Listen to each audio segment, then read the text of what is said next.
ngrugèkke tumbal. Sampeyane ora duwe pusaka Jamus Klimasada, wong sing ora seneng karo Pandhawa, gawe cilakaning Pandhawa gampang. Goleki Kresna sing gawa wis ora ana, merga nuwun sewu niki mung gaweane wong. Napa sampean mboten percaya, mboten cilaka? Iya, Bagong. Nggih, mula nuwun sewu lho, kula ora arep obong-obong siji lan sijine. Ning niki benerke kahanan supaya kabeh menika iso kelakon ora ana sing dirugekke ngoten. Ning nek Semar niku karepe Pandhawa rawuh 5 cacahe teng Karang Kadempel. Ora ndek niat napa-napa.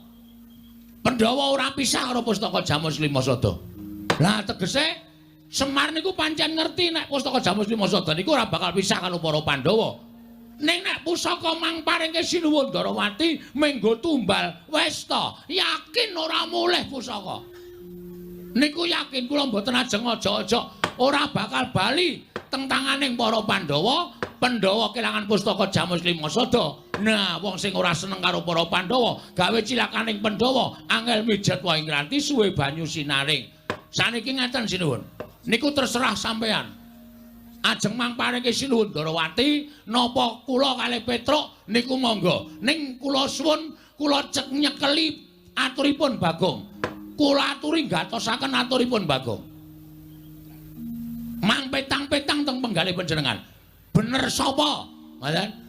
Apik mangparingke Sinuwun Darawati napa apik mangparingke Bagong? Niku teng lambe ati sampean.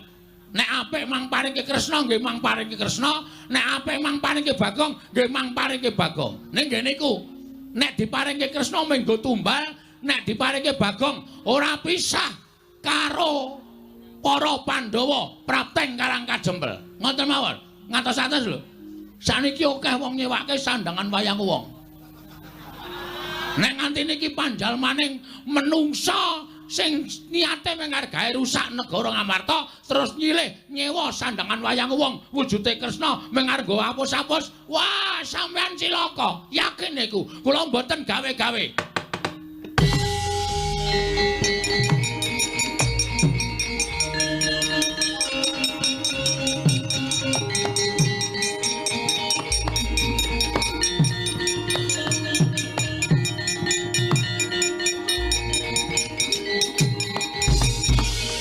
Manus maring jajalan sukertaning bawara iblis lanat. Bagong. Ponokawan Bagong. Mudiar kowe.